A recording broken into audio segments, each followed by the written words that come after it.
Graças a Deus e a paz do Senhor Jesus a todos.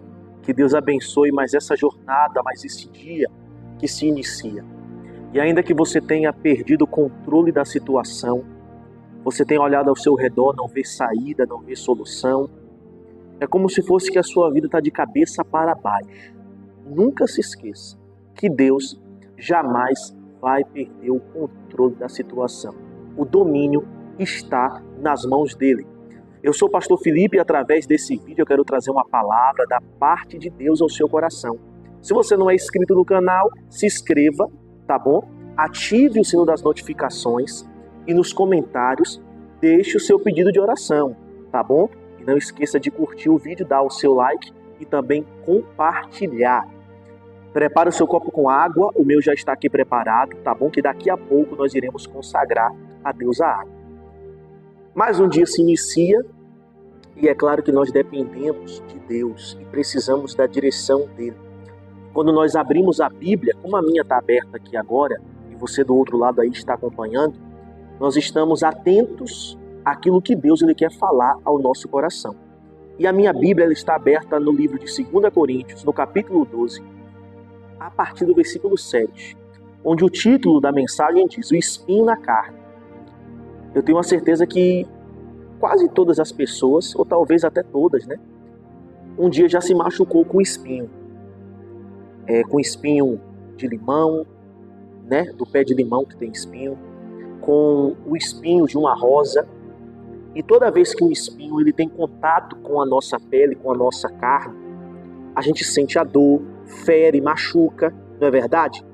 Olha o que a palavra de Deus diz. E para que não me ensoberbesse com a grandeza das revelações, foi-me posto um espinho na carne, mensageiro de Satanás, para me esbofetear, a fim de que não me exalte. Essas foram palavras do apóstolo Paulo.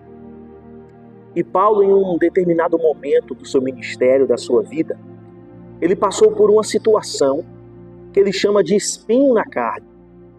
Não é que foi colocado um espinho na pele dele, não. A situação que a Bíblia não fala o que é, chama de espinho na carne, certamente trouxe dores, né? E ferimentos, eu digo isso emocionais ou espirituais, talvez até físicos também. Mas ele passou por uma situação em que ele chama de espinho na carne. Nada acontece sem a permissão de Deus. E por que Deus permitiu que Paulo passasse por essa situação chamada espinho na carne? Para que ele não se ensoberbesse, não se engrandecesse a forma que Deus estava trazendo as revelações para ele, a forma que Deus estava usando a Paulo. E Deus também vai permitir situações na nossa vida, situações dolorosas aos nossos olhos, situações que vai nos ferir, nos machucar. Porém, tudo isso é para o nosso bem, porque no livro de Romanos, capítulo 8, diz que todas as coisas cooperam para o bem daqueles que amam a Deus. Então, até aquilo que aos nossos olhos é para nos envergonhar, nos humilhar, nos ferir, nos machucar, até isso é para o nosso bem, é para o nosso crescimento. Através dessa situação, Deus queria ensinar algo a Paulo. Talvez você também está vivendo uma situação semelhante a um espinho na carne. Uma situação dolorosa, uma situação que tem te machucado, uma decepção. E você tem se perguntado o que é que eu fiz de errado para poder passar por essa situação. Imagine se Deus fosse se atentar para os nossos erros, nem vivo nós estaríamos. Então Deus está permitindo esse espinho na carne, como permitiu na vida de Paulo, no ministério de Paulo, para ensinar algo a ele, como tem permitido nas nossas vidas, porque claro que nós não vamos passar pelo que Paulo passou, quem somos, não é verdade? Mas vamos passar por situações semelhantes, porque somos servos de Deus, filhos de Deus, não é verdade? Então, através dessa situação, Deus quer te amadurecer, Deus quer te ensinar, Deus quer te capacitar. Se a gente analisar a história de José, olha o que José passou até chegar a governador do Egito. Foi injustiçado, né? Porque quando a mulher de Potifar mente e fala que ele tentou abusar ela, ele é lançado na prisão, né? Com a fama de abusador. Ele foi vendido, traído pelos seus próprios irmãos e ainda ajudou ali o copeiro e o padeiro-chefe, aquele que foi restituído ao seu cargo. Nem fez questão de ajudar a José, que estava na prisão, mas na verdade Deus queria mostrar que José não dependia de homens, dependia somente de Deus, como eu e você dependemos. Porém, quando Deus permite uma situação para nos abençoar, olha a história de Jó. Depois que Jó passou por todos aqueles processos do propósito de Deus na vida dele, Deus restituiu tudo em dobro aquilo que Jó possuía antes. Mas Jó perdeu a família, Jó perdeu os filhos, perdeu empregados, perdeu bens materiais, perdeu seus animais, perdeu tudo. E quem aparece nesse momento? O diabo, o tentador. Satanás sempre vai aparecer no momento de fraqueza, como também ele diz aqui, né, mensageiro de Satanás para me esbofetear. Então, ou seja, certamente Satanás queria se aproveitar daquela situação.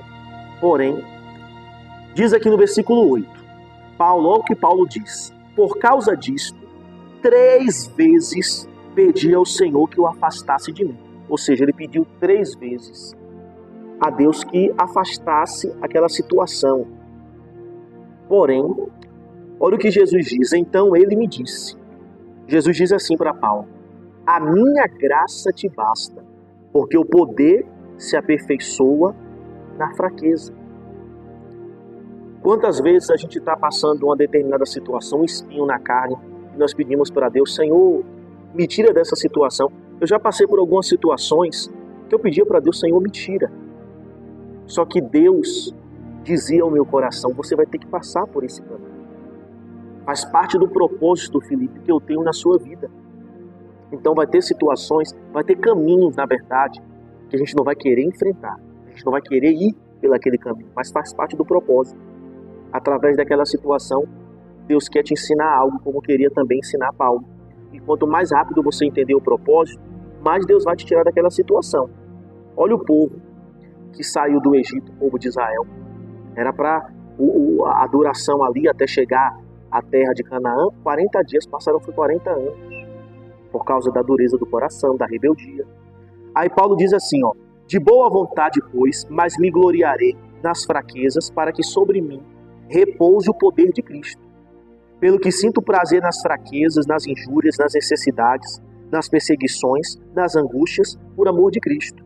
Porque quando sou fraco, então é que sou forte. Ou seja, ele entendeu que Deus queria ensiná-lo, que era para ele aprender a se gloriar também nos momentos difíceis, nos momentos de perseguição, nos momentos de fraqueza. Ele disse: é quando eu estou fraco, aí é que eu estou forte. Porque o poder de Deus se aperfeiçoa. Essa palavra aperfeiçoar quer dizer melhorar. Então, ou seja, o poder de Deus ele vai aumentar, ele vai crescer nas nossas vidas a partir do momento que a gente estiver enfrentando momentos de fraqueza. Porque uma vez vencendo esses momentos, Deus ele vai nos abençoar e cumprir as promessas dele nas nossas vidas. O Senhor Jesus venceu o deserto, resistiu ao diabo, os anjos veio ser. José não deixou de ser fiel a Deus em meio a tudo que ele enfrentou. Deus o colocou como governador. Então, nós temos que aprender que tudo acontece com a permissão de Deus e que tudo ele tem um propósito. Talvez você não entenda agora, mas lá na frente você vai entender que tudo cooperou para o seu bem. E você vai aprender também a dar glória a Deus, a glorificar a Deus nos momentos de deserto, de guerra, de batalha.